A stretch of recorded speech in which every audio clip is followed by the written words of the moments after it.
Muy bien. Muy buenas noches, estimados participantes. Espero que se encuentren muy bien. Mi nombre es Leofranco Rodríguez Rojas y sean bienvenidos a la sexta sesión del Diplomado de Derecho Minero. Hoy se desarrollará el tema de extinción, caducidad y nulidad de concesiones mineras. Y para ello contamos con la ponencia del doctor David Baraco, quien es asociado senior en el área minera, proyectos e infraestructura. Posee una amplia trayectoria asesorando empresas mineras, tanto nacionales como extranjeras. También posee experiencia en asuntos regulatorios mineros y medioambientales, contractuales, transaccionales y corporativas. Su práctica abarca la compra y venta de activos mineros, streamings, regalías mineras y otras operaciones estratégicas del sector. Cuenta con sólida experiencia en el sector regulados y en el ámbito de recursos naturales, brindando asesoría especializada en derecho administrativo, regulatorio y comercial. Es abogado graduado con máximos honores cum laude por la Universidad de Lima y posee una maestría en Derecho por la Universidad de Edimburgo, donde también se graduó con distinción. Su destacada práctica en el sector minero le ha valido el reconocimiento de prestigiosas consultoras internacionales como Chambers and Partners. Lo destaca como Associate to Watch, mientras que Legal 500 lo reconoce como Leading Associate. Además, es autor de diversas publicaciones jurídicas sobre minería y recursos naturales. Agradecemos a todos los participantes que nos acompañan desde el Zoom. Les recordamos que pueden hacer sus preguntas en el chat, los cuales serán atendidos por el doctor cuando lo crea necesario. Estimado doctor, le damos la más cordial bienvenida y le cedemos el uso de la palabra para que pueda iniciar con su ponencia el día de hoy. Muchas gracias. Buenísimo. Muchas gracias por la introducción. A ver, déjame por favor compartir pantalla, ¿no?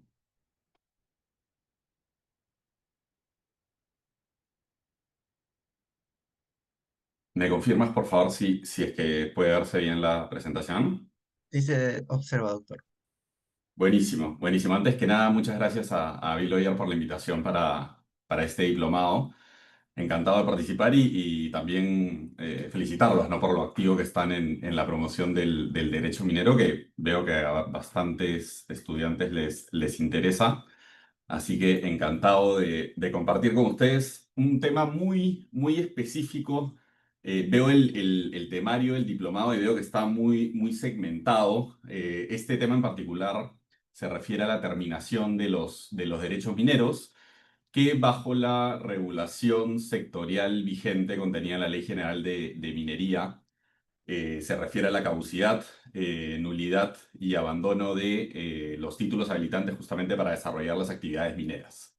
Entonces, arrancando, los puntos que vamos a ver ahora son los referidos al de la caducidad, el abandono, nulidad y renuncia y cancelación de derechos mineros, que como les comento son los supuestos de terminación de justamente de las concesiones mineras, que veo por el temario que ya tiene un tema o una sesión específica sobre la noción, el alcance y las obligaciones contenidas bajo el régimen general respecto de la titularidad de concesiones mineras.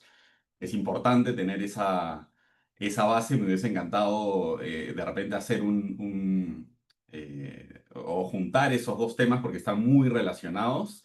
Pero bueno, en esta oportunidad vamos a referirnos solamente a estos supuestos, ¿no? Como menciono, muy vinculado al tema de concesiones mineras en general, a las obligaciones otorgadas bajo el título habilitante, que como bien saben, las principales son cuatro, ¿no? Me imagino que ya lo deben manejar por la sesión previa respecto del pago del derecho de vigencia, la obligación de producción mínima, cuyo incumplimiento deriva en la subsanación por el cumplimiento del compromiso de inversión o el pago de la penalidad, y las presentaciones de las obligaciones de reportería, que son dos principalmente, la declaración anual consolidada y los reportes de estadística minera mensuales. Los dos últimos supuestos, las obligaciones de reportería, no generan de por sí la terminación de las concesiones mineras, únicamente la imposición de sanciones administrativas, entiéndase de multas por parte de la Dirección General de Minería, mientras que las otras dos primeras obligaciones mineras, el pago del derecho de vigencia y el pago de la penalidad como consecuencia del incumplimiento de la obligación de producción mínima y de inversión mínima, sí generan la terminación de derechos mineros a través de la caducidad. Así que siéntanse libres, por favor, de ir formulando preguntas para hacer un poquito más dinámica la presentación, sobre todo porque es un tema bastante bastante acotado y la verdad que encantado de compartir con ustedes un poco de la experiencia que tenemos y si es que les interesan también, les iré contando un poco de cómo se ven estos temas desde la firma, desde firmas de abogados, ¿no? Desde estudios de abogados, que seguro también les interesa a ustedes y que también evidentemente es práctica de las áreas legales de las empresas del sector minero. Así que encantado de ir interactuando con ustedes mientras vamos avanzando con la presentación. El primer punto sobre la terminación de concesiones mineras es el relativo a caducidad. Y acá es importante mencionar lo que les comentaba, que tienen que tenerlo como premisa, que son las dos obligaciones principales contenidas en la Ley General de Minería, que es el pago oportuno, el derecho de vigencia y de la penalidad. A ver, respecto del pago oportuno, es importante ahí tener en cuenta de que el pago del derecho de vigencia y el pago de la penalidad tienen un espacio temporal específico en el cual deben ser cumplidos, el cual es una fecha que está bien cercana y que eh, a muchos del sector trae un estrés adicional que es justamente el 30 de junio. El 30 de junio es la fecha máxima para poder realizar el pago, tanto del derecho de vigencia como penalidad. Y por la clase previa que han tenido sobre obligaciones mineras, entiendo que ya tienen claro este concepto, pero siempre refrescarlo un poquito, sobre todo por lo de repente, si es que son nuevos en el sector, es importante que lo tengan muy presente. El derecho de vigencia es valga la redundancia, el derecho por concepción como tasa, o mejor dicho, como pago bajo el derecho administrativo, que se tiene que realizar todos los años en relación a una concesión minera en específico. El derecho de vigencia es determinado considerando las hectáreas de un derecho minero, como ustedes bien saben. Nosotros tenemos desde el año 92 un sistema de cuadrículas de norte a sur, en el cual cada una de las cuadrículas tiene una extensión de 100 hectáreas y la regulación de la Ley General de Minería justamente se refiere o establece el monto del derecho de vigencia en relación a las hectáreas en las cuales se extiende el derecho minero, ¿no? Hablo de derecho minero en general como concepto que abarca tanto los petitorios mineros como las concesiones mineras, las concesiones de beneficio, las concesiones de labor general y de transporte minero. ¿Ok? Entonces, aterrizándolo en las concesiones mineras y en los petitorios mineros, el derecho de vigencia bajo el régimen general de mediana y gran minería es de $3 por hectárea para sustancias metálicas. Este monto varía de forma decreciente, decrece en relación a los regímenes de promoción minera, que como bien saben son el régimen de pequeña minería y el régimen de minería artesanal, los cuales va de 3 a 1 y a 0,50 centavos de dólar.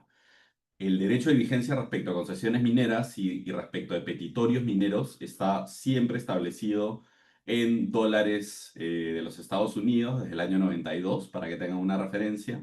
En ese momento, cuando se aprobó la Ley General de Minería, el Decreto Legislativo 109 y después el texto único ordenado de la Ley General de Minería, el Decreto Supremo 01492-EM, se estableció justamente en dólares por la promoción para la inversión, en realidad tanto nacional como extranjera, pero siguiendo el régimen de concesiones mineras que tenía tanto Chile como México, que estaba dolarizado para promover la inversión y facilitar el entendimiento de los inversionistas respecto de los desembolsos iniciales que tenían que hacer y de los desembolsos anuales que tienen que realizar para mantener la vigencia.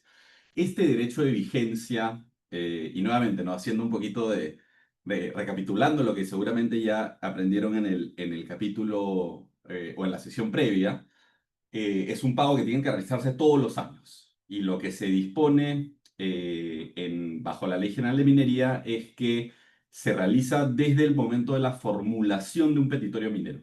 Un petitorio minero, si es que se formula sin realizar el pago del derecho de vigencia, va a ser declarado inadmisible, porque no va a cumplir con los requisitos de forma. Si ustedes revisan el texto único de procedimientos ordenados del Ministerio de Energía, del INGEMET, disculpen, y de los gobiernos regionales que también tienen facultad para otorgar derechos mineros en las zonas de su competencia, van a ver la referencia que uno de los requisitos de admisibilidad para la formulación de los petitorios mineros, para que este petitorio pueda ingresar en el catastro minero, teniendo como premisa la aplicación del principio de primero en el tiempo, primero en el derecho, esto es que tiene que ser sobre una cuadrícula de libre disponibilidad, establecen como requisito de admisibilidad el pago de este derecho de vigencia. ¿Ok? Y bueno, después la penalidad que como les digo, y como ya lo saben seguramente, es una consecuencia de una infracción, ¿no? Acá el sistema que se regula justamente es el beneficio por la labor, por el trabajo en la concesión minera, que lo que busca es que una concesión minera sea explotable y que sea trabajada por el titular minero a efectos de que el Estado, que es el titular de los recursos minerales conforme a la constitución del país, pueda obtener los beneficios de esa explotación. Como bien saben, el pago del impuesto a la renta y el pago del el canon y la regla minera son los principales beneficios, bueno, la realidad minera imputable o que se deriva del impuesto a la renta de los titulares mineros, es justamente lo que posibilita al Estado obtener beneficios de la actividad minera, en tanto esta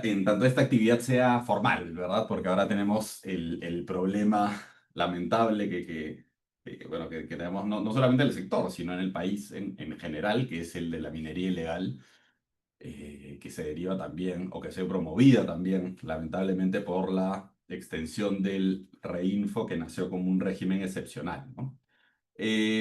Retomando sobre caducidad, tenemos a los derechos mineros afectados, como les comentaba, y seguramente ya lo han visto. Los derechos mineros es un concepto general amplio que abarca tanto a los petitorios mineros, las concesiones mineras, las concesiones de beneficio, labor general y transporte minero. ¿Ok? No sé si hasta ahí alguien tenga alguna pregunta. Si es que es posible formular las preguntas ahora, no sé. Ahí, por favor, para los coordinadores de Bill Lawyer me comentan, por favor, si hay chance de que consulten en este momento o seguimos para adelante. Sí, doctor, podría hacerlo, pero primero que levante su mano para que haya un orden. Buenísimo, buenísimo. Así que si alguien tiene alguna pregunta hasta este momento, la verdad que encantado de poder y revisándolo para hacerlo un poquito más dinámico, porque también me imagino que ustedes han salido de trabajar o de estudiar, así que no quiero hacer la presentación muy pesada y la podemos ir animando con alguna pregunta de ustedes. Respecto de la caducidad, esta forma de terminación de los derechos mineros es declarada por el presidente del INGEMET o por el director de la DGM en el caso, por supuesto, de las concesiones de beneficio, de labor general o de transporte, porque ustedes saben la diferencia de competencias entre el INGEMET y la DGM para el otorgamiento de concesiones generales, ¿no? El INGEMET y los gobiernos regionales competentes respecto de concesiones mineras y la DGM competente respecto de la DGM o las DREMS, las Direcciones Regionales de Energía y Minas de los gobiernos regionales competentes en relación a las concesiones de beneficio, transporte y labor general. Entonces, lo que se realiza es... Hola, Carolina, ¿qué tal? Tienes una pregunta ahí. Sí, doctor, buenas noches. ¿Qué Tengo una tal? pregunta respecto del plazo de vigencia, del derecho de vigencia. Ujú. Entiendo que es hasta el 30 de junio. Entonces, si es que, un ejemplo, la norma es rígida en este aspecto, es decir, no da algún tipo de solución, por ejemplo, al área legal, a la defensa de la empresa o tal vez del estudio, de poder tal vez subsanar ello, o la norma es rígida y si no lo pagas hasta el 30 de junio ya automáticamente se da la caducidad. ¿Cuál es la solución que se toma en ese aspecto? Buenísimo. Buenísima pregunta, Carolina, porque efectivamente los abogados mineros tenemos ahí un poco de adrenalina todos los 30 de junio. Ahora te cuento, hay algunas excepciones, pero son excepciones que se han dado, si mal no recuerdo, solamente en 3 oportunidades desde el 2000, pero efectivamente, el 30 de junio es el plazo inamovible. O sea, si es que se debe, por ejemplo, ¿no? Ahora que venimos al 30 de junio del 2025, si es que se debe el año 2024, ¿ok? Sería un año del derecho de vigencia. El segundo año que se debería es el del 2025. Al 30 de junio del 2025 tiene que sí o sí haberse pagado uno de esos dos derechos de vigencia. Solo para refrescarles un poquito, la caducidad, esta forma de terminación, no aplica por la falta de pago de un año. O sea, si es que el derecho de vigencia fue formulado, por ejemplo, en el 2023, se pagó el 2023, se pagó el 2024 y únicamente falta el pago el 2025, no va a aplicar la caducidad. Tu concesión minera va a seguir vigente. Pero, por eso justamente ahí señalamos que se trata de caducidad en caso se deban 2 años consecutivos. Entonces, consecutivos o no, en realidad, pero después les cuento esa regulación que está un poquito desfasada. Entonces, solo Carolina, para responderlo la consulta es, en este caso son 2 años, ¿no? Entonces, si debo el 2024, está pendiente. Y si debo el 2025, 24 y 25 serían los 2 años. Si al 30 de junio a las 00 horas, o sea, el 30 de junio, mejor dicho, la fecha límite es el 30 de junio, o sea, hasta las 11:59 no se realiza el pago de uno de los derechos de vigencia, por ejemplo, en este caso del 2024, para que quede solo el 2025. Si es que quedan los dos al término del 30 de junio, se declara la caducidad de pleno derecho. O sea, el sistema del INGEMET o el sistema del gobierno regional automáticamente, de pleno derecho, sin duda, va a declarar la caducidad de la concesión minera. No es necesario esperar al pronunciamiento que va a haber después por parte del INGEMET. Si ustedes leen el peruano, ¿ok? Después del 30 de junio, aproximadamente 2 meses después del 30 de junio, se publica la relación de derechos mineros caducos, ¿ok? Sobre los cuales se ha declarado Entonces, julio, septiembre, aproximadamente en septiembre se va a declarar el listado de derechos mineros que han caducado porque se debía el derecho de vigencia del 2024 y el derecho de vigencia del 2025. Eso es el 30 de junio. El plazo es inamovible, Carolina, ¿ok? Es inamovible y, de hecho, se tiene que realizar el pago del 100% del derecho de vigencia que se debe. Y les comento esto porque antes, de hecho, se ha simplificado bastante la vida o la regulación. Hola Eric, dame un ratito, ahorita arrancamos con tu pregunta solo para cerrar la consulta de Carolina. eh, Se ha simplificado bastante la mecánica o el sistema para realizar el pago de derechos de vigencia que ahora se puede realizar ante el Scotiabank, ante el mismo Ingemet o incluso, si mal no recuerdo, también ante el BCP, en donde tú estableces, por ejemplo, ¿no? Tú dices, como ustedes saben, los derechos de vigencia, las concesiones mineras tienen un nombre único y un código único, o sea, irrepetible. ¿Ok? El código, cuando tú presentas un petitorio minero, el Ingemet, en vez de darte un número de expediente como cualquier otra entidad, le asigna un código único al derecho al petitorio minero, ¿no? Por ejemplo, puede ser 01, 06, 14 y normalmente los últimos dos dígitos se refieren al año en el que se formula. ¿Ok? En este caso debería terminar en 25, porque estamos en el año 2025. Entonces, cuando se formula, cuando te dan ese código único, ese número te va a servir para realizar el pago del derecho de vigencia. Entonces, por ejemplo, ¿no? Si tu concesión minera, ustedes ya saben, por las cuadrículas, que tú puedes formular de 1 a 10 cuadrículas de derechos mineros, ¿no? Para tu derecho minero. Entonces tienes desde 100 hectáreas hasta 1000 hectáreas de una concesión minera. Bajo el régimen general, como son 100 hectáreas y el precio por hectárea son $3, serían $300.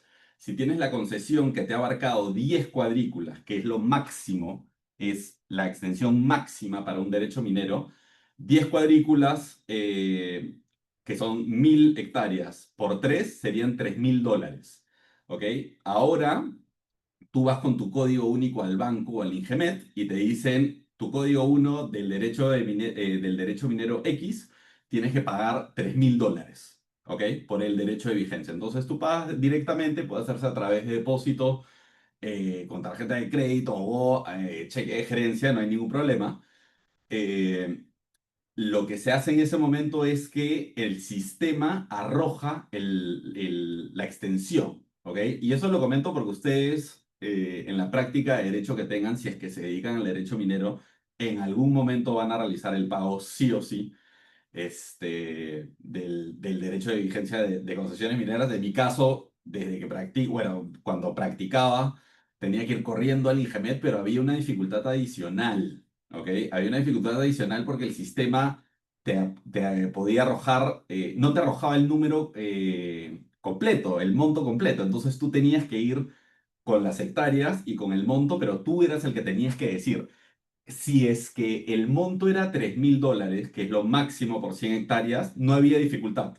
Porque por último, si es que te excedías, te devolvían el excedente, que te tenían que emitir un certificado de devolución. Pero el problema era si tenías, por ejemplo, 300 hectáreas o por una superposición parcial 290 hectáreas. Entonces, tenías que calcular el monto exacto del derecho de vigencia y si es que no lo realizabas totalmente, si te faltaban, hay una regulación adicional que se llama el pago mínimo, que si mal no recuerdo, o sujeto a revisión, ¿no? Era que podías hacer un pago con una diferencia de 0.002 céntimos. ¿Ok? Entonces era la diferencia, se llamaba pago mínimo, pero el nombre no exageraba, porque la diferencia era muy, muy pequeña. Entonces, si tú cumplías, o sea, si en vez de pagar, no sé, 3.000 pagabas 2.999.99, podías entrar en esa diferencia. Pero si pagabas 2.999.0, no cumplías con esa diferencia y tu derecho minero se dedicaba caduco. No lo cuento como una anécdota especial o digamos, exagerada. Porque si ustedes hablan con abogados bueno, dedicados a la minería, era un tremendo dolor de cabeza el realizar, el 30 de junio era un tremendo dolor de cabeza porque tenía que ser el monto exacto y si no cumplías, y el tema es que, claro, la respuesta fácil es, oye, pero por último paga en exceso, ¿no? Paga en exceso y que te devuelvan el excedente. Pero no funciona así, porque en la realidad no es que tengas una concesión minera en donde tienes que pagar $3.000, sino que tienes 100 concesiones mineras donde tienes que pagar $300.000 y evidentemente los accionistas o el de finanzas o el del Cacaja no quieren disponer de ese monto porque es enorme o a veces tampoco tenían los fondos, ¿entienden? Entonces era realmente un problema que yo creo que ahora la tecnología y el que te arroje directamente el monto, el propio Ingemet y el banco es la verdad que te facilita la vida. Y había otro supuesto, solamente para que lo tengan en cuenta y ya cuando practiquen se estresen también con el 30 de junio. Si ustedes formulan, a ver, recuerden que en el 92 se cambia el sistema de cuadrículas, ¿ok? Antes del 92 las concesiones mineras tenían la forma que tú determinaras, o sea, podían haber no formas que calzan justamente en cuadrículas, sino que tenían un área reducida de esas cuadrículas que abarcaban otras cuadrículas, ¿ok? Entonces, si tú, pasado el 92, y ojo, nuevamente, no les comento bueno, en el 92 yo tenía 3 años, entonces no es que lo cuente como anécdota de que yo lo haya vivido, sino que es algo que se arrastra hasta ahora. ¿Ok? Si ustedes ingresan al sector minero y trabajan en una empresa o trabajan en un estudio de abogados y tienen que realizar el pago, es muy probable que lo vivan también. El tema es, si tú pedías unas cuadrículas que estaban superpuestas parcialmente a otra concesión minera, esto a veces imaginárselo cuesta un poquito más, ¿ya? Pero se los comento igual. Y si alguien quiere profundizar, mi correo está en la página web del estudio. Encantado de conversar con ustedes para que puedan entenderlo. Pero el punto es, si ustedes pedían una concesión minera sobre unas cuadrículas específicas, cumpliendo con la normativa, y el derecho minero que estaba atrás, abarcando ciertas áreas de esa concesión minera, caducaba, la concesión formulada sobre las cuadrículas automáticamente adquiere el área que había sido solicitada de forma previa al sistema de cuadrículas. Entonces, si tú formulabas cuadrículas y por la superposición tenías, digamos, 290 área disponible de esa concesión minera, caducaba la anterior y pasas automáticamente a tener 400 hectáreas, ¿ok? Se los puedo explicar después de forma más detallada para que lo entiendan. El pago del derecho de vigencia antes no se actualizaba. Entonces, si tú realizabas el pago del derecho de vigencia por esas 290 cuadrículas y lo hacías 2 años seguidos sin considerar que ya era de 400 hectáreas, incumplías el pago total que se tiene que hacer en base a lo que comentaba Carolina del deadline y del monto total. Y como no habías pagado el monto total, tu derecho caducaba. Entonces tú ibas al Ingemet y, bueno, en ese momento ibas al INAC y le decías, oye, pero yo he realizado el pago del derecho de vigencia de las áreas que yo tenía. Y el Ingemet te decía, o el INAC previo al Ingemet te decía, oye, pero ya caducó el derecho que estaba superpuesto y tu concesión es más grande y no has cumplido con el pago de derecho de vigencia de esas zonas. Y por eso caducaba tu derecho. Ahí, en ese caso, el Consejo de Minería se llenaba de recursos de apelación, pero al final terminaban siendo denegados porque era diligencia de cada uno de los titulares mineros y nuevamente, no lo comento como una anécdota excepcional, sino que era muy común, ¿ok? Entonces, bueno, tienen suerte de estar en esta época porque la verdad que es bastante más fácil, ¿no? Solamente para comentarles también, yo cuando empezaba a trabajar para hacer para hacer la formulación de un petitorio minero, lo que hacía era, me iba al Ingemet, que quedaba al costado del Ministerio de Energía y Minas, y sacaba los planos y tenía que dibujarlos en el mismo plano, un área que yo deseaba adquirir, y me ayudaban los ingenieros del Ingemet, me ayudaban a dibujarlos y la verdad que era un trabajo bastante complicado porque tenías que evidentemente ir con la regla, calcular para poder sacar las coordenadas directamente que tenías, olvídense, era todo un... Tenía su encanto, la verdad, pero ahora todo con el geocaching es bastante más fácil, ¿no? Ustedes ponen el catastro, ponen el sistema de cuadrículas, marcan las concesiones, exportan y ya les arroja las coordenadas. Antes la forma de trabajo era bastante más trabajosa y eso que yo agarré la última etapa del cambio, ¿no? Esto ha cambiado, el geocaching habrá sido implementado hacia el 2012, 13. Antes de eso era agarrando los mapas y haciéndose esos dibujos. Discúlpeme, tenía una pregunta, sino que me explayé con estos temas. Sí, sí, Ajá. doctor, buenas noches. Hola, Eri, ¿cómo Disculpe, estás? Gusto. bien, doctor. Justo yo quería hacerle una pregunta respecto a las concesiones. Yo ahorita viendo GeoCadmin, Ajá. eh, aparecen normalmente sobrepuestas, no sé si están sobrepuestas, como que ambas concesiones, digamos, separadas. Ujú. En algún aspecto hay como otras que están encima, se vería como si estarían encima o comparten un espacio determinado, ¿no? Entonces yo quería ver más o menos en eso para poder pagar, digamos, el trámite y la vigencia de la concesión. ¿Cómo Ajá. hacen en ese aspecto que ambos comparten? ¿Tienen que pagar por todo el completo o exceptúan esa parte que, digamos, ambos lo utilizan, ¿no? Buenísimo, Esa es mi buenísima la pregunta. Mira, la realidad es que en el geocadmin se ve como si compartieran, ¿no? El tema es que siempre uno de esos dos derechos mineros es prioritario. O sea, si tú tienes el derecho A y el derecho B juntos sobre un área, la realidad es que el A o el B es el prioritario. Entonces, solamente el prioritario paga sobre esa área superpuesta. Si tú te vas al padrón minero, que es el que elabora el INGEMET, vas a ver respecto del derecho minero superpuesto que no tiene que pagar, vas a ver dos secciones. Una que dice hectáreas formuladas, por ejemplo, 100, y otra que dice hectáreas efectivas, que te va a decir 100 menos el área superpuesta. Entiéndase, por ejemplo, en este ejemplo, 50 hectáreas.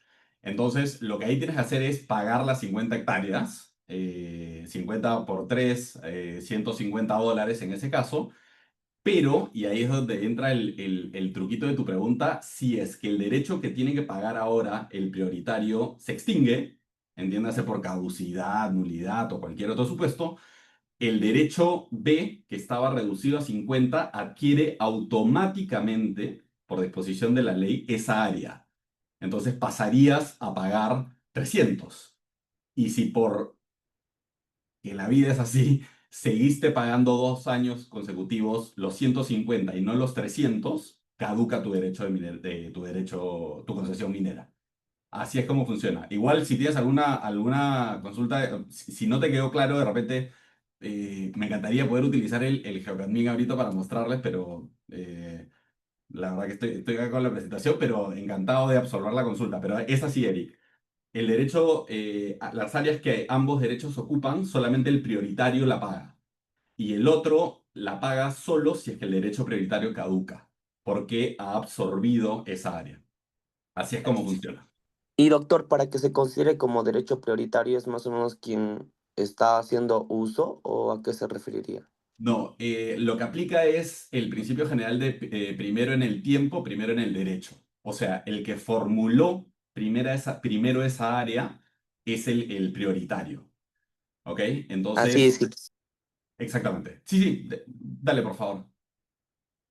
Eh, sí, sí, doctor, ya llegué a entender. O sea, la persona que ha inscrito más antes la concesión es quien tiene la prioridad, ¿no? En ese caso. Y ahora, doctor, basándonos a este punto, yo quería hacer una consulta más.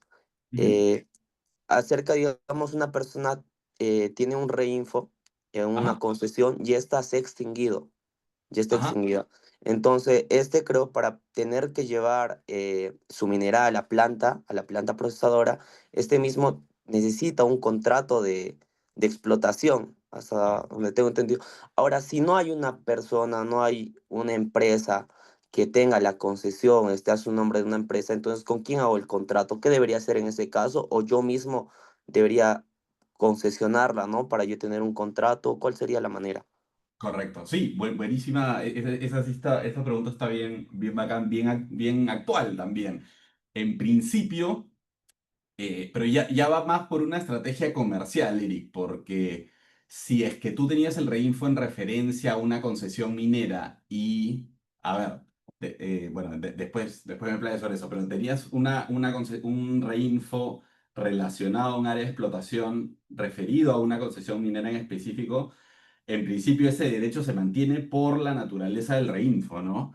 En mi opinión, naturaleza lamentable, ¿no? Que era un régimen excepcional y continúa pudiendo aplicarse, pero ese derecho se mantiene, no es imputable. Lamentablemente la regulación no establece que esa caducidad es imputable al titular del reinfo. Entonces ese derecho en principio se mantiene. Si es que la DREM o el MINEM pretende desconocerlo, tienes un derecho ahí bien potente de defensa, sin perjuicio de que nuevamente la opinión personal es que el reinfo es sin duda lamentable, ¿no? Es una eximente de responsabilidad para el desarrollo de actividades mineras. Y lo que me preguntabas, sin duda comercialmente lo que te conviene, bueno, veamos, ¿no? Caso por caso, pero lo que puedes hacer es una vez que salga la libre disponibilidad de esa área, sin duda puedes solicitarla. Puedes solicitarla directamente. No hay un impedimento para que titulares del Reinfo puedan acceder a concesiones mineras. No hay un impedimento ni del régimen excepcional ni de la Ley General de Minería para que un minero informal pueda ser titular de concesiones mineras declaradas de bueno, áreas declaradas de libre disponibilidad para formular petitorios mineros. Así que podrías hacerlo. Sí. Gracias, doctor. Muchas gracias por Gracias absolver mi duda. por la pregunta. Hay dos preguntas adicionales. eh, Hay tres preguntas adicionales en el chat. A ver, Marquela pregunta, ¿qué pasa si el INGEMET o la DGM declara la caducidad por un error administrativo? ¿Qué puedes hacer para corregirlo? Los errores actuales son bastante inusuales porque el sistema la verdad que funciona muy bien. Está interconectado al Scotiabank, el sistema del INGEMET también, pero si es que ocurre, sin duda, lo que tienes que pedir es la nulidad respecto de la sección de la resolución que declara la caducidad. Como es las resoluciones de presidencia del INGEMET que declaran la caducidad son masivas, o sea, incluyen todos los derechos sobre los cuales se ha declarado la caducidad. Pero lo que tendrías que hacer es solicitar la nulidad respecto de la inclusión de ese derecho minero para justamente que se excluya de esa sección y se convalide el pago. De hecho, Marquela, la pregunta es buena porque como abogados mineros, si ustedes lo van a ver en la práctica, una vez que realizas el pago de derecho de vigencia, por más que la actualización sea automática, lo más diligente y lo que se debe hacer es presentar las evidencias del pago al INGEMET una vez realizado, para justamente cubrirse o curarse en salud de estos problemas que sí te digo, años atrás han podido ocurrir. Actualmente no es usual. No es usual que haya un error ahí en el reconocimiento del pago. Normalmente, te cuento, Marquela, que las resoluciones que impugnan, o perdón, los administrados que impugnan si ves los precedentes del Consejo de Minería, hay muchos administrados que impugnan la declaración de caducidad aduciendo que se realizó el pago, pero te diría que en el 99% de los casos es un pago tardío, como el que le comentaba a Carolina al inicio, que intentan validarlo, ¿no? Un pago que se hizo al día siguiente, un pago parcial y que después intenta realizarse por completo. Entonces, si es que ocurre, la probabilidad de ocurrencia es muy bajo, porque el sistema funciona. Y si es que ocurre, lo que tendrías que hacer es presentar un recurso de nulidad contra esa sección de la resolución. Mira, recurso de nulidad o recurso o cualquier otro recurso, al final el INGEMET te lo va a encauzar. Eh, Evidentemente por disposición de la LPAG, pero también porque el INGEMET tiene, en mi opinión, gente muy capacitada respecto del catastro minero, ¿no? Entonces, la verdad que lo van a entender. La dirección del catastro minero lo va a aceptar. Entonces, va por ese lado. Y una pregunta de Mario se refiere a el no pago antes de los 2 años. ¿Qué tipo de penalidades se está... Voy acá no leo. Se está afecto. No, la penalidad es de forma anual, ¿ok? Para que ustedes lo tengan presente, la penalidad se está referida a la obligación de producción mínima, ¿ok? Como les comentaba, cuando ustedes son titulares de la concesión minera, tienen la obligación, bueno, no, discutible, ¿no? Porque es una obligación no exigible directamente, pero sí tienen la obligación o mejor dicho, se deriva, se sanciona indirectamente con una penalidad, pero es una obligación de producción mínima y la penalidad se activa anualmente. ¿Ya? La penalidad siempre está referida al año anterior. Por ejemplo, la penalidad del año 2025 de este año está referida al año 2024. ¿Ya? Entonces, si tú en el 2024 no cumpliste con tu producción mínima, que el cálculo es respecto a las hectáreas, la aplicación de un porcentaje de la UIT. Si no cumpliste con esa producción o no cumpliste con una inversión que tiene que ser 10 veces igual a esa penalidad, ¿ok? ¿Cuál es la lógica de que si no produciste, estabas explorando, entonces esos gastos pueden imputarse para alegar que has cumplido con la obligación? Eh, ese incumplimiento de la producción del 2024 va a generar la penalidad del 2025. Lo que ocurre en la práctica es que el sistema del INGEMET te activa la penalidad automáticamente, ¿ya? Y cómo se hace para demostrar que has producido, que has invertido.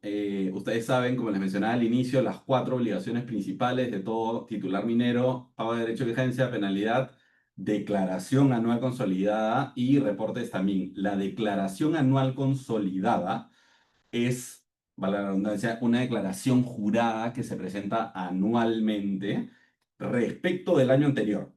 O sea, en este momento, en el 2025, tú, Mario, en tu empresa Mario Sac, presentas la declaración jurada del año 2024 y dices yo he cumplido con la producción mínima en las concesiones mineras. Entonces la penalidad del 2025, que se refiere al, al año 2024, te la levantan, porque ya cumpliste. Y si es que no te la levantan, te aplican la penalidad y simplemente tienes que pagar esa penalidad. O sea, no hay una penalidad extra, porque lo que leo de tu pregunta es, el no pago antes de los 2 años, ¿qué tipo de penalidad afecta? Es esa penalidad, esa es la sanción. Si tú no cumpliste más, si es un año, si tú no cumpliste con la producción mínima, la sanción es justamente el pago de la penalidad. No hay una sanción adicional. Ok, y Fernando pregunta, ¿podría explayarse sobre el tema de la caducidad de una concesión minera al cabo de los 30 años? Por supuesto. Está en uno de los slides siguientes, no te preocupes que lo tocamos. Disculpen que tenemos que correr por el tiempo. A ver, que mira que me quedé encantado con las preguntas que han hecho y se nos fue un poquito el tiempo. A ver, producción mínima era lo que estábamos hablando. Miren, son estos porcentajes del año 11 al año 15. ¿Por qué arranca en el año 11? Porque se entiende que en los años previos has estado explorando, ¿ok? Entonces sería irracional que te pidan una producción mínima al año o a los 2 años en una concesión minera, sabiendo que tienes que realizar primero actividades de exploración para poder determinar la existencia de recursos. Recursos mineros, recuerdan que es la existencia de mineralización y que tiene un potencial de ser explotado económicamente, y la existencia de reservas se refiere a que esa potencialidad de explotar esos minerales es viable económicamente, porque esa existencia de reservas se determina en base a un estudio de prefactibilidad y un estudio de factibilidad, en base a estándares internacionales como el Código de York, que es un código australiano que te habla respecto de la existencia de minerales, la ley que tienen estos minerales, o sea, la pureza que tienen estos minerales que hacen que sea rentable la realización de actividades de explotación minera. Disculpen si hay algún término que no entienden, sino que yo parto de la premisa de que ya han tenido una clase anterior, pero igual, si es que no, encantado de que me envíen un correíto y se los comento muy rápido.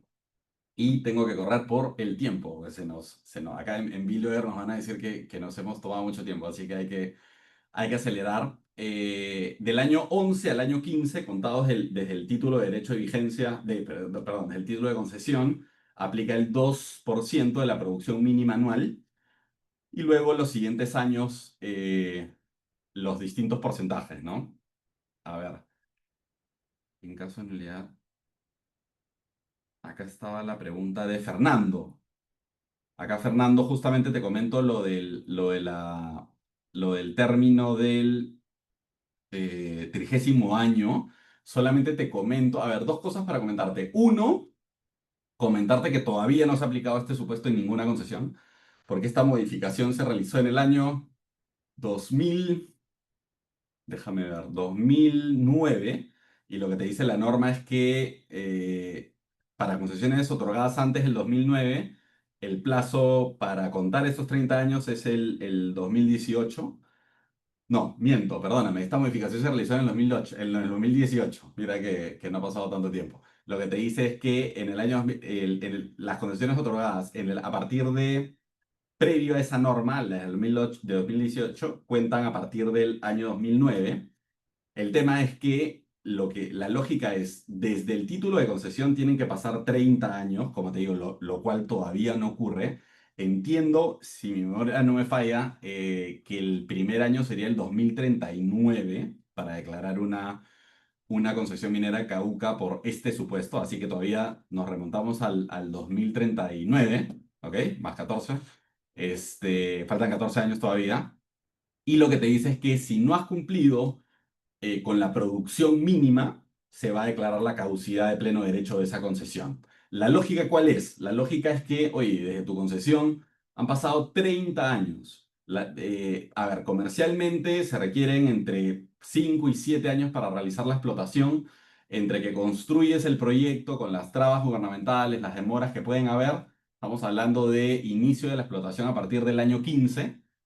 Entonces, lo que te dice la norma es, oye, o el racional detrás de esta modificación es, oye, han pasado más de 15 años, que es lo esperable. Y no solamente 15, sino el doble, 30 años para poder realizar actividades mineras. Entonces, no te interesa realizar actividades mineras, pese a que has realizado el pago del derecho de vigencia y de la penalidad, porque si no también hubiese caducado. Como no has iniciado producción hasta ese momento, se caduca tu concesión minera, termina tu concesión minera. ¿Ya? Ese es el supuesto que regula.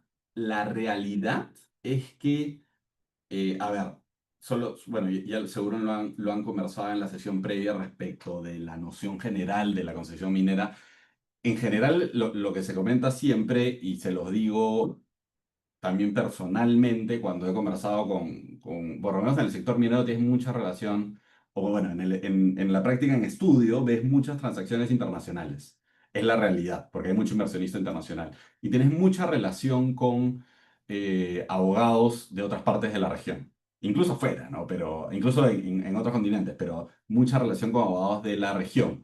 Y lo que te das cuenta cuando ves un poquito de derecho comparado es que la regulación peruana es bastante sólida, más allá el reinfo nefasto para el país, pero la realidad es que es bastante sólida, ¿no? De hecho, en el 92, cuando se hizo la implementación del régimen de concesiones y se modificó y se implementó la Ley General de Minería, derogando el Código Minero de Minería anterior, era una recomendación del BID y era una regulación bastante moderna, y la característica o el principio que regulaba el otorgamiento de derechos mineros es la temporalidad, que no está sujeto a un plazo específico.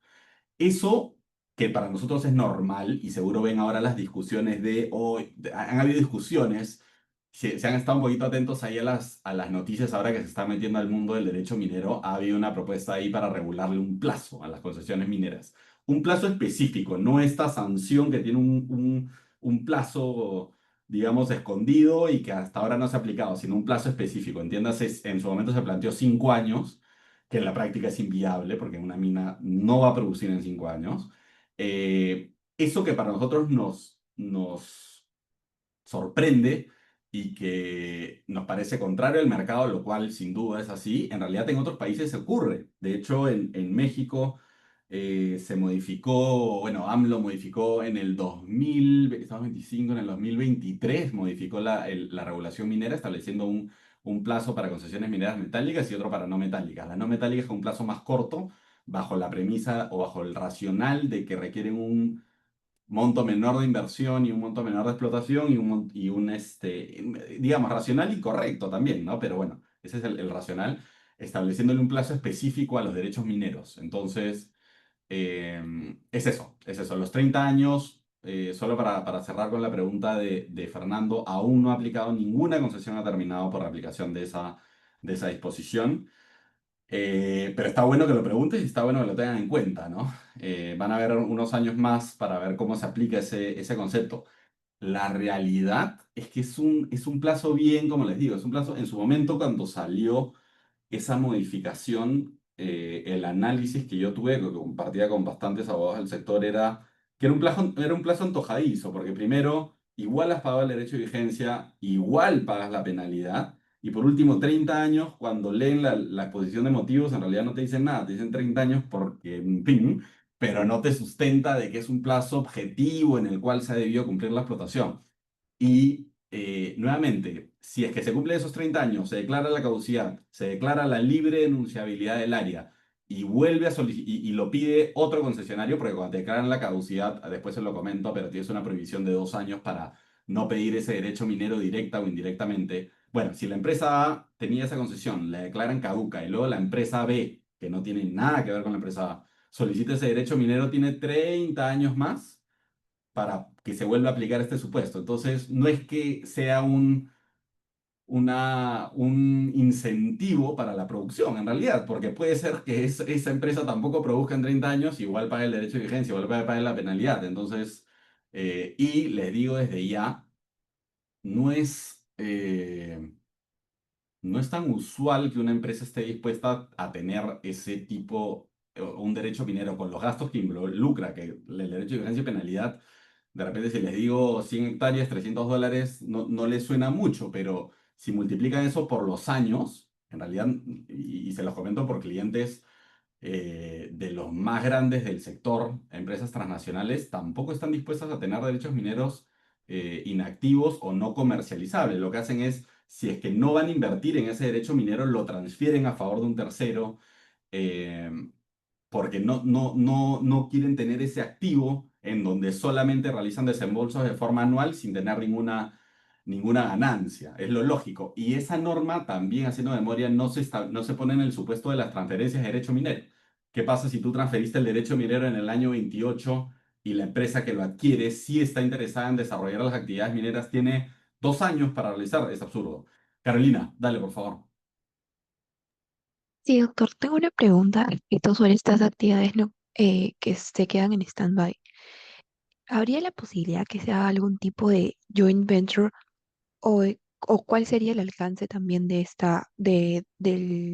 por ejemplo, la caducidad en un ámbito de joint venture sobre estas actividades que no se están desarrollando por algunas empresas grandes? Buenísimo, buenísimo. A ver, bajo la Ley General de Minería, bajo el régimen en general, solo una empresa puede ser titular de una concesión minera. ¿Ok? O sea, la empresa A es la titular de la concesión minera. Si es que se quiere hacer un joint venture, que es usual para las actividades de exploración entre la empresa A y la empresa B, igual solo una de ellas es titular de la concesión minera. Lo que se hace es, se tiene el contrato de joint venture no expuesto hacia el INGEMET, sino como una relación de privados y la empresa A sigue siendo titular de la concesión minera. Si es que se acuerda otro supuesto y además del joint venture, que es un acuerdo de colaboración, se quiere constituir una empresa en donde hayan los dos accionistas, se constituye la empresa, pero igual esa empresa va a ser la única titular de la concesión. O sea, directamente nunca van a haber dos empresas o dos o más empresas directamente como titulares de la concesión minera. ¿Ya? Si es que eso respecto de una concesión ya otorgada, y seguro vieron al momento de la formulación de petitorios mineros, cuando lo normal es que una empresa o una persona natural formulen el petitorio minero, ¿no? Si es que dos empresas, si es que Carolina y Marquela deciden formular un petitorio minero, las dos, lo que va a ocurrir de pleno derecho es que el INGEMET, una vez que reciba el petitorio y vea que Carolina y Marquela formularon juntas el petitorio minero, va a aplicar una disposición de la Ley General de Minería para la constitución de una SMRL, que es una sociedad minera de responsabilidad limitada, para que sea la única titular del petitorio minero. ¿Ok? Entonces, el joint venture es buenísimo, o sea, que lo comentes es buenísimo porque es muy usual. Normalmente una de la empresa tiene la capacidad de explorar y la otra el capital, o ambas tienen un capital que reducido o que independiente no funciona para realizar las actividades de exploración y se unen, o también, que ocurre, les digo, es lo más usual, de que una gran empresa que tiene todo el capital y toda la experiencia no quiera asignarle recursos a un proyecto en específico porque está enfocado en otros proyectos que ya tienen recursos o reservas declaradas y se asocia con otra empresa para formar el joint venture o un contrato asociativo y desarrollan el proyecto minero de exploración. Para que se lo quede en la cabeza es, no puede haber dos titulares de una concesión minera y el joint venture va debajo. Normalmente una es la empresa titular directa y el contrato de joint venture va abajo. O si es que hay un contrato de joint venture y ambas quieren participar, se forma una nueva sociedad, una NewCo para que sea la titular y ambas reciben un porcentaje de participación en el capital social. ¿Sí está claro, Carolina, o requieres alguna? Y mm, entonces, como esto entra como una especie de subsidiario o por abajo, ya que existe un titular, por ejemplo, si existiera la posibilidad de una caducidad, ¿esta consecuencia recae dentro del joint venture o cómo es que se protege a las personas que lo conforman? Buenísimo. Esa pregunta está buena porque es usual que ocurra también. La caducidad es respecto del derecho minero. O sea, la regulación no regula la caducidad como una sanción de la empresa, de la persona natural, del joint venture. Es independiente. La caducidad es respecto del derecho minero. No importa si abajo están dos de las empresas más grandes del mundo. No importa. La caducidad es respecto al derecho minero por el no pago oportuno. Esto es, si es que tienes un joint venture y la empresa A era la responsable de realizar el pago y tiene todos los fondos del mundo, pero no lo realiza antes del 30 de junio, como les comentaba, y hay 2 años de incumplimiento, la concesión va a caducar. No importa si es que la empresa B, que es la otra, que le dio los fondos, por ejemplo, le dice al Ingemet, oye, pero yo te di la plata, te deposité el dinero en tal cuenta, no importa. La obligación es respecto al derecho minero, y si no se cumple, la caducidad va de pleno derecho sin mirar al titular. ¿Ok? Si está, por ponerles nombres, si está BHP y Río Tinto tienen un joint venture y BHP es el titular de la concesión o forman una NewCo, la empresa minera Los Andes, bueno, que hay una empresa minera Los Andes, pero con un nombre más largo, Minera Los Andes, no realiza el pago oportuno, la concesión caduca. No importa quién es el responsable, no importa si es que se tenían los fondos o no, no interesa. Para que lo tengan así, es una obligación dura, por eso esta es una época bien movida para las empresas mineras. De hecho, las áreas legales deben estar bastante entretenidas en esta época también por la presentación de la Declaración Anual Consolidada que les comentaba, la DAC, que ustedes, bueno, a respecto les suena a una declaración jurada, pero es un súper trabajo de las empresas porque tiene información muy, muy detallada y le dedican muchos recursos en el sentido de tiempo al llenado de la DAC. De hecho, nosotros como estudio también recibimos consultas respecto al llenado de la DAC, de las consecuencias, porque es una obligación súper importante para los titulares mineros. Va por ahí. A ver, nos quedan muy poco tiempo. Nos quedan 3 minutos, a ver, para cerrar un poquito.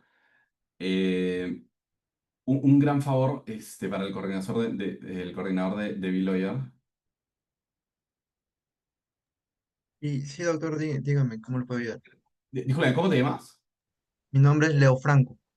Leo Frank, un gran favor. Después te puedo compartir la presentación para que puedas entregársela a los asistentes porque el tiempo, Sí, mira que... estimado, justo después de la sesión se le pide su PPT para compartirlo, para que puedan estudiarlo y rendir su examen parcial. Buenísimo, buenísimo, Leo Frank. Con eso me quedo un poco más tranquilo porque se nos fue la hora. El Disculpa. abandono, muchísimas gracias. El abandono es causal de extinción de los petitorios y concesiones mineras, ahí como podrán ver. Eh, ¿Y cuál es el fondo del abandono? El abandono evidentemente es un desinterés del titular minero y esto aplica respecto de petitorios mineros durante el trámite de el petitorio minero. Seguro durante el procedimiento minero, ¿no? El llamado POM, que seguro ya lo han estudiado, que es el procedimiento ordinario minero, que arranca con la presentación del formulario de petitorio minero y que se realiza ante el INGEMET, seguramente ya lo han revisado. Y durante el desarrollo, durante el devenir del procedimiento minero, existen ciertas acciones que tiene que realizar el administrado. Y la idea o esta sanción por el abandono es la inacción. La inacción durante el procedimiento del petitorio minero. El ejemplo más común y que, aunque no lo crean, también es bastante usual. A veces, cuando uno escucha estas obligaciones de forma teórica, parecen bastante sencillas, pero en la práctica son bastante demandantes. Ya les explicaré por qué. Bueno, y corriendo un poquito con la hora que ya se nos fue. El escenario más usual para para la declaración de abandono es cuando hay inacción del administrado respecto de la realización de publicaciones, ¿ok? Una vez que tú formulas el petitorio minero, esto llega a la oficina a la dirección de catastro del INGEMET, se emite un informe técnico, se emite un informe legal por el cumplimiento de los requisitos, y una vez emitidos esos dos informes, se realiza el INGEMET elabora un documento que se llama un cartel. Un cartel minero es un aviso que contiene el nombre, el administrado que formula, las hectáreas y las coordenadas, evidentemente determinando la zona, ¿no? Si 17, 18, 19, ya saben que aplica el sistema de cuadrículas y la división por coordenadas UTM BOLGS 84 y lo que tienes que hacer con ese aviso cuando el administrado lo recibe es realizar las publicaciones en dos diarios. Uno en un diario de circulación de la localidad y el otro en el diario oficial El Peruano. ¿Ya? Entonces, cuando tú recibes el aviso, lo que tienes son 30 días hábiles para realizar las publicaciones y luego de realizar las publicaciones, dentro de ese plazo tienes que presentarlas al INGEMET, o mejor dicho, terminados los 30 días hábiles, tienes un plazo adicional para presentar esas publicaciones que se realizaron, para presentarlas al INGEMET. La realidad es que en la práctica, si bien no suena muy difícil, es un tema bastante, por lo menos para nosotros los abogados, tiene que haber mucha diligencia porque a veces se formula, yo he tenido una experiencia que no sé si ha sido eh, superada, pero creo que es una muy buena experiencia para comentarles. En un momento, con una empresa, con un cliente, presentamos 500, cerca de 540, 530 y varios petitorios mineros.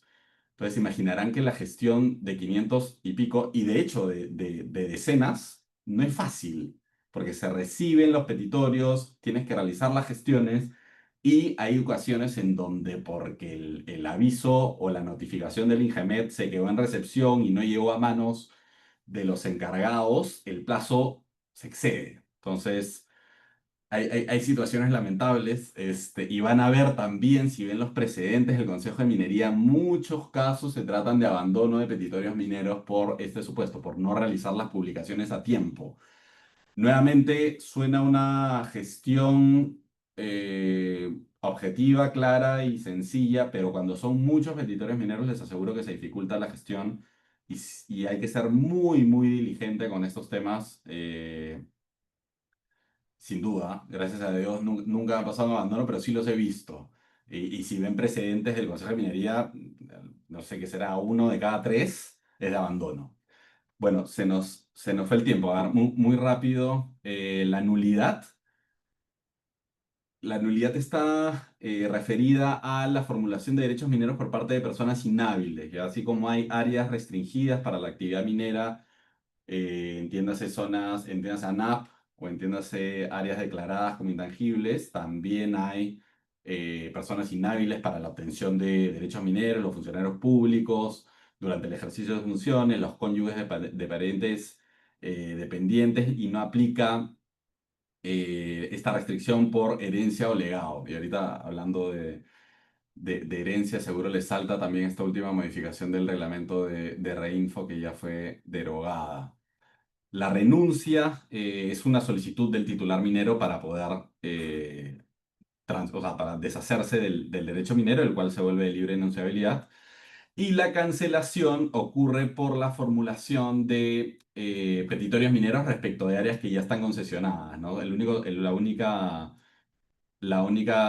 Bueno, el caso adicional también puede ocurrir cuando se acumulan derechos mineros para formar un único derecho minero o una unidad, no una UEA, no una unidad económica administrativa, sino para formar un único derecho minero también aplica la cancelación de ciertas áreas. Consecuencias de la extinción, muy rápido. A ver, discúlpame si podemos tomarnos. Leofran, no sé si podemos tomarnos 3 minutos más para cerrar muy, muy rápido. Sí, doctor, está bien. Por mí está bien. No sé qué dirán los participantes si desean también. Ya, perfecto. Entonces, muy rápido, las consecuencias de la extinción va para el impedimento de formular nuevos petitorios mineros por 2 años. Por 2 años estás completamente inhabilitado. Pérdida de los derechos otorgados de concesión y otros aquellos que deriven de los mismos. Y posibles efectos administrativos ambientales. Siempre hay que estar atento a las obligaciones ambientales asumidas a través del instrumento de gestión ambiental, ¿no? Y por último, recomendaciones para justamente que no ocurran estos supuestos. Evidentemente es sistemas de prevención, diligencias y estar muy atento a los deadlines y a los procedimientos al procedimiento, al POM, ¿no? Al procedimiento ordinario minero respecto al cumplimiento de las obligaciones, las publicaciones. He incluido una sección muy rápida de otros supuestos de terminación de las concesiones mineras que son excepcionales, ¿ok? El de la Ley General de Minería, que incluye una disposición respecto de la revocación de títulos habilitantes cuando haya una afectación máxima o de gran nivel en el medio ambiente como consecuencia de las actividades, en este caso serían las actividades mineras. La Ley General del Ambiente incluye también una disposición así. para la cancelación del título habilitante, que en este caso sería la concesión minera. En la ley del cierre de minas incluye también una disposición de cancelar los títulos habilitantes en caso se incumplan las disposiciones de la ley del cierre de minas. Esto lo van a ver en otra sección, pero sí les recomendaría prestar especial atención al cierre de minas, que es, a ver, en la realidad es una tremenda obligación que tienen los titulares mineros porque es una actividad que se desarrolla eh, sobre la marcha, el cierre progresivo, pero que es tan importante porque puede hacer cambiar el diseño de una mina. ¿Ya? Eso es bien, bien, bueno, nosotros como abogados, una recomendación personal es cuando estén interactuando con un ingeniero de minas o con un geólogo en algún proyecto, prendan las antenas en particular o sean bastante receptivos porque la información que tienen de campo es buenísima. ¿Ok? Y el cierre de minas es uno de las actividades, de hecho, hablan del proyecto y de un proyecto aparte, ¿no? Que es el de cierre de minas. De repente han escuchado que ahora a inicios de marzo se modificó el reglamento de cierre de minas para incluir una garantía adicional. Ahora, bajo el régimen actual, hay una garantía que tiene que respaldar el cierre de minas progresivo y una garantía adicional que respalda el cierre definitivo. ¿Ok? El cierre progresivo respalda o garantiza los componentes principales que van a ser cerrados durante el devenir de la explotación minera, y el cierre general abarca tanto el cierre como el poscierre, ¿no? El poscierre también es súper importante porque es el seguimiento a todos los efluentes, a toda a los rezagos de la actividad minera, que evidentemente pueden ser, si no son controlados o si no son medidos, pueden ser bastante dañosos para el medio ambiente. Por eso es la necesidad de tener un enfoque de prevención de daños bastante importante.